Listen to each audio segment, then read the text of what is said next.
me again. Been a while, so while we are eagerly awaiting the launch of Ortomnia Broken Trinity, the card game, which will be in a few weeks depending on the cargo ship right now, I thought, why not make a new, fresh and condensed how to play video. So let's jump right in. By now, you should be familiar with the fact that Ortomnia Broken Trinity, the card game, is an expandable card game, which means it's a deck construction game like Magic or Yu-Gi-Oh!, but you get everything in one box, fair and square, you get what you pay for. A few expansions are upcoming and planned, but there is no RNG involved. And with that, let's just jump into the first chapter, deck building. Before you can actually play, you have to build your deck.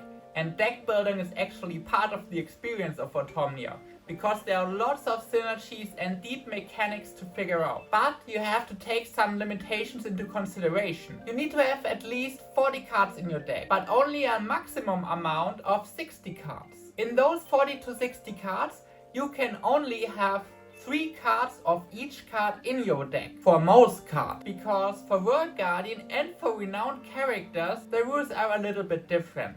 So you can only put 2 of them in your deck, and Divine Beings or Ultimate Divine Beings, which are coming in a future expansion, only 1 time. If you think we are already done with deck building, well, think again, because next to your main deck, you need to have a quest deck. Your quest deck needs to have at least 3 up to 5 unique quest cards, plus the game starts card. Those quests will affect your playstyle in your game drastically, so be careful. Let's get a quick overview of the cards, shall we? We have character cards, we have base cards, we have quest cards, we have gear cards, we have spell cards, and we have quick spell cards as well as artifacts. That's quite a few different cards. The most important are obviously the characters, since Ortomnia is character-based. Characters cost and generate your wisdom, which is your resource, but we will get into that. The second most important card are probably the base cards, because they also determine your strategy, because their effects are a lot stronger than most other cards and influence the rest of the battlefield, which is why they're in the back of the playing field. And your playing field consists of 5 slots for characters, which will be attacked first in attack priority. Then you have 2 slots for artifacts, which will be attacked second. And after that, you also have the base card slot, which is the third in attack priority line. After that, you can attack the players themselves. Next to those slots, you obviously also have your deck and your graveyard as well as your quest deck. But how do we actually start a game?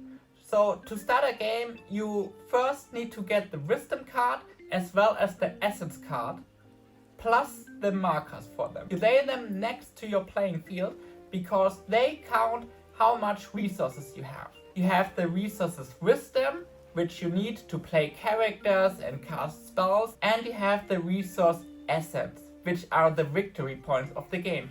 Once you reach 30 victory points, you win in this exact moment. When the enemy player can't draw or play any cards, you also win. But if the corruption rises up to the 4th stage, you as well as your enemy loses, which is why we need to set up the corruption cards as well. You can lay them next to both playing fields. Important note, the first card of your quest deck always needs to be the game starts. The rest of the quest deck is shuffled, but this is always the first card, which will be laid openly on top of the quest deck. When you start a game, both players draw 7 cards. If you've drawn a bad hand, that's not a big problem, because you can choose as many cards as you want from your hand, put them under your deck, and then you can draw as many cards as you've put under your deck again. And now with the starting player, let's get into my turn. And a normal turn starts with the resource phase. In a resource phase, all wisdom you have gets reset to 0, and then you will generate wisdom right in this moment based upon the cards you have laid on your field. So for example, characters or artifacts or your base card generate you some wisdom. Also in the resource phase, you lay a counter on top of the quest card. This is very important because when there are the same amount of markers as the time count on the card, then the quest is finished, it's over, and you have to check if you failed or you have succeeded on them. If you have failed, that's not a problem. You can just put the quest back under your deck. For the game starts quest, that's basically not possible. If you have succeeded on the quest, put it in your graveyard. Important note, when you have succeeded on a quest outside of the resource phase, it still gets succeeded and you still get to resolve the succession of the quest. In the resource phase of the starting player, which is me in this case, there will be also one corruption counter be led upon the corruption card. Based upon which card is full of corruption cards, the stage of the corruption rises, and some cards interact different with each other or have different stats based upon the corruption stage.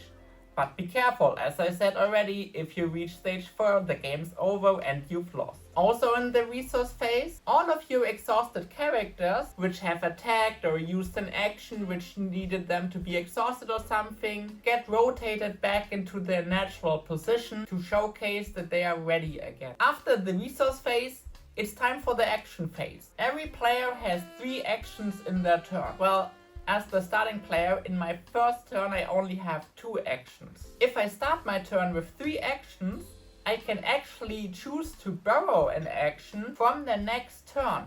So I get an extra action, but in the next turn I will have an action less. Obviously I can only do this one time in a turn though. I can choose to do any action in any order I want.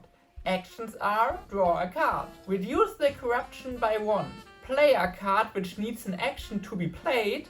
For example, quick spells don't need an action. Cards you've played can use their ability in the same turn you've played them as well as attack. You could save up one action, which is the counterpart to borrowing, which means you use an action and you will get an extra action in your next turn. You can also use an action to start the battle phase. In the first turn of the starting player, that's not possible though. The battle phase is a big and important part of the game. You can use other actions while being in the battle phase. If you choose to attack with a character, this exhausts them, which means you rotate them by 90 degrees. You probably know this from somewhere. Characters which are ready though can choose what they want to attack, as long as they obey attack priority or cards say otherwise. Remember, attack priority were characters, artifacts, base cards, player. Exhausted characters on the enemy playing field can be ignored, but you can choose to attack them. You can just also ignore them if you want. So you can get past an exhausted character to attack the base card of the enemy. Both characters will deal damage to each other based upon the attack step. If you manage to attack the enemy player themselves, then you're able to steal essence from them. Yes, stealing. Which means the enemy player loses essence and you get the amount of essence. In the amount of the attack stat you're attacking the player with. If the enemy has no essence, however, you still gain that essence. But the enemy player cannot go below 0. When you end your phase, all leftover actions are lost and the enemy's turn starts. What's not lost though is the wisdom you've accumulated throughout the turn. With wisdom, you can react to what the enemy player does, and you can react basically to anything the player does using your effect at first. So sometimes it makes sense not to spend all of your wisdom and just have a little bit left just in case if you need to use a quick spell in the enemy turn. Because, you know, quick spells don't need actions, so you can actually play them in the enemy turn. Some effects and abilities of base and character or artifact cards also don't need an action, so you can react to anything with them. That was a quick overview how the game basically works. It gets a little bit more in depth and the rules themselves are a little bit more detailed.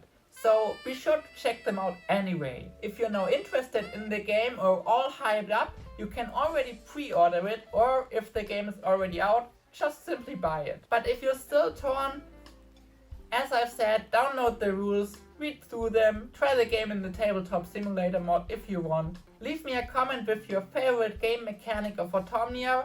Maybe a like and subscribe, you know the drill. And thank you so much for watching. Stay tuned for the next upcoming expansions.